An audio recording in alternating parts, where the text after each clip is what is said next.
Good morning बच्चों। आज हम पारिस्थितिकी के बारे में जानेंगे। पारिस्थितिकी एक ऐसा अध्ययन है जिसमें मनुष्य सहित जीवित जीव अपने भौतिक पर्यावरण के साथ कैसे अंतःक्रिया करते हैं इसे जानते हैं। और ये जीव विज्ञान और भौतिक दोनों की एक शाखा है। इसमें जीवों और परिवेश के बीच के संबंधों की जांच की जाती है। ये एक ग्रीक भाषा का शब्द है ओइकोस, इससे लिया गया। इसका अर्थ होता है परिवार, घर या रहने की जगह। 19वीं शताब्दी में जर्मन के प्राणी वैज्ञानिक थे अर्नेस्ट हेकेल, उन्होंने इसे गढ़ा था। और ये होता क्या है, इसके अंतर्गत देखिए खाद्य श्रृंखला आती है, खाद्य जाल आता है, ऊर्जा का प्रवाह आता है, पिरामिड का सिद्धांत आता है, ये सब आता है। इसमें क्या होता है, जीवों और पर्यावरण के बीच के संबंधों का अध्ययन किया जाता है इन सब चीज़ों से, है ना। आगे देखें किस तरीके से अध्ययन किया जाता है एक एक करके। तो देखिए खाद्य श्रृंखला। खाद्य श्रृंखला क्या होती है, यह एक प्रक्रिया है जिसमें ऊर्जा एक जीव से दूसरे जीव में स्थानांतरित होती है। यह श्रृंखला उत्पादकों यानी उत्पादक कौन होते हैं, पौधे होते हैं, वहाँ से शुरू होती है और कहाँ तक जाती है, उपभोक्ताओं तक जाती है, जानवरों तक जाती है। जैसे कि उदाहरण है पौधे को कीट खाते हैं, कीट को मेढक खाता है, मेढक को सांप खाता है और सांप को चील खा लेता है। ये एक क्या होगी, खाद्य श्रृंखला हो गई। जबकि खाद्य जाल क्या होता है, खाद्य जाल होता है एक जटिल प्रणाली होती है ना। इसमें कई सारी खाद्य श्रृंखलाएं आपस में जुड़ी होती हैं। जैसे नीचे देखिए कितनी सारी खाद्य श्रृंखलाएं जुड़ी हुई हैं, है ना। तो इन सबको जोड़ के क्या बन जाती है, खाद्य जाल बन जाता है, खाद्य जाल। इनमें अंतर क्या होता है, देखिए खाद्य श्रृंखला जो होती है उसमें ऊर्जा का स्थानांतरण दर्शाने के लिए विभिन्न पोषक स्तर के जीवों के बीच में अंतर संबंधित रेखीय क्रिया होती है, एक रेखे में क्रिया होती है। जबकि खाद्य जाल में क्या होता है, इसमें वैकल्पिक मार्गों को विभिन्न पोषक स्तर के जीवों में दर्शाया जाता है। ये कई सारी इसमें खाद्य श्रृंखलाएं बनती हैं। खाद्य श्रृंखला सरल होती है, इसे कहीं से भी टूट जाती है ना, इसकी एक कड़ी टूटी तो ये नष्ट। जबकि खाद्य जाल जो होता है वो जटिल होता है, इसके कारण ये आसानी से टूटता नहीं है। एक कड़ी टूटी भी तब भी ये नष्ट नहीं होगा। और खाद्य श्रृंखला क्या होती है, पारितंत्र के जैविक घटकों के बारे में संक्षिप्त जानकारी देती है। जबकि खाद्य जाल में क्या होता है, जैविक घटकों के संरचना की विस्तृत जानकारी होती है। यानी श्रृंखला में क्या होती है, संक्षिप्त, और खाद्य जाल में होती है विस्तृत जानकारी। खाद्य श्रृंखला में क्या होता है, ऊर्जा प्रवाह की गणना सरल होती है, खाद्य जाल में जटिल होती है। खाद्य श्रृंखला एक जीव केवल एक पोषक स्तर को बताता है, जबकि खाद्य जाल में एक जीव कई सारे पोषक स्तर को दर्शा सकता है।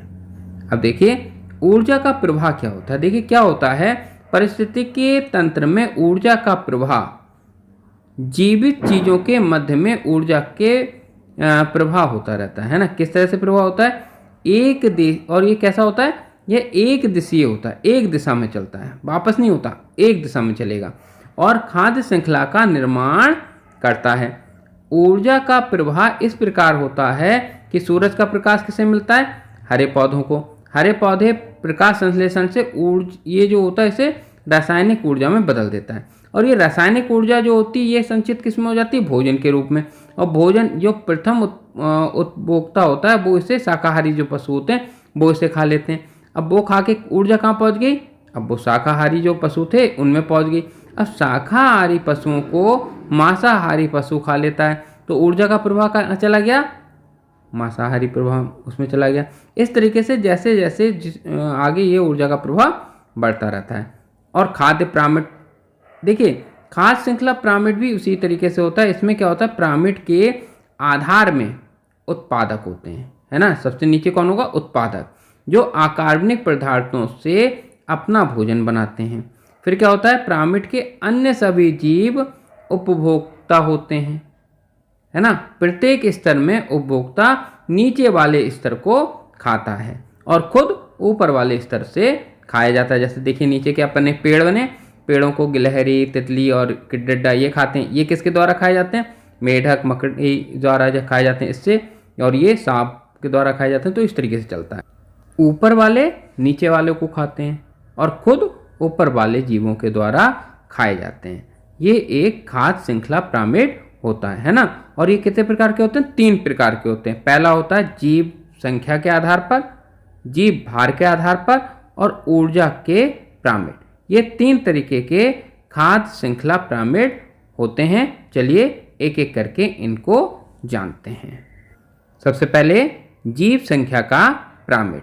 किसी पारिस्थितिकी तंत्र में मौजूद अलग अलग समूह की संख्यात्मक शक्ति को ग्राफिक में निरूपित करना होता है इसमें, ठीक है। यह पिरामिड खाद्य श्रृंखला के हर स्तर पर मौजूद जीवों की कुल संख्या को दर्शाता है। इसमें उत्पादकों की संख्या नीचे आधार पर रखी जाती है, उसके बाद उपभोक्ताओं के बीच में और ऊपर हर पोषी स्तर की ऊंचाई उस समूह की संख्या के हिसाब से होती है। इस प्रकार पिरामिड का आधार सबसे लंबा और शीर्ष सबसे सिकरा होता है। ये 2 तरीके के होते हैं, एक होता है सीधा पिरामिड और एक होता है उल्टा पिरामिड। यहाँ पे देखिए हमने 3 तरीके के पिरामिड यहाँ पे आपको दिखाए हैं। पहला जो है वो है घास स्तर पे। देखिए घास स्तर पे देखिए नीचे घास है, उसके ऊपर क्या है? गाय। गाय क्या करती है? घास खाती है। उसके ऊपर मांसाहारी हैं, लोमड़ी वगैरह, ऐसे जो गाय वगैरह को शाकाहारी को खाते हैं। और उसके ऊपर शेर हैं जो इन्हें खाते हैं। इसी की तरह बी वाला जो है वो तालाब का है और सी वाला जो है वो किसका है? वो है आपका वृक्ष का। अगला पिरामिड है जीव भार का पिरामिड। इसमें क्या होता है? प्रत्येक स्तर पर जीवों का भार प्रदर्शित किया जाता है। इसमें उत्पादकों का भार सबसे ज़्यादा होता है और उपभोक्ताओं यानी कि जानवरों का भार क्या होता है? कम होता है। इसमें प्रत्येक स्तर पर जीवों का भार कम होता जाता है, ठीक है। इसे कहते हैं जीव भार का पिरामिड। इसके आगे होता है ऊर्जा का पिरामिड। इसमें क्या होता है? प्रत्येक स्तर पर ऊर्जा की मात्रा को दर्शाया जाता है। इसमें उत्पादकों में सबसे अधिक ऊर्जा होती है और उपभोक्ताओं में कम ऊर्जा होती है। इसमें प्रत्येक स्तर पर ऊर्जा की मात्रा में कमी आती जाती है। इसे कहते हैं ऊर्जा का पिरामिड। तो ये 3 पिरामिड आपके सामने से जीव भार का था, जीव संख्या का था और ऊर्जा का पिरामिड। ये 3 तरीके के पिरामिड होते हैं ये दिखाने के लिए कि जीवों में और पर्यावरण में किस तरीके से संतुलन होता है। इन तीनों पिरामिडों में एक मुख्य अंतर यह है कि जीव संख्या के पिरामिड में जीवों की संख्या को दर्शाया जाता है, जीव भार के पिरामिड में जीव के भार को दिखाया जाता है और ऊर्जा के पिरामिड में ऊर्जा की मात्रा को दर्शाया जाता है। तो बच्चों आशा करते हैं आपको खाद्य श्रृंखला और खाद्य जाल अच्छे से समझ में आया होगा। आज की वीडियो इतनी ही, फिर मिलेंगे किसी और वीडियो के साथ। तब तक के लिए धन्यवाद।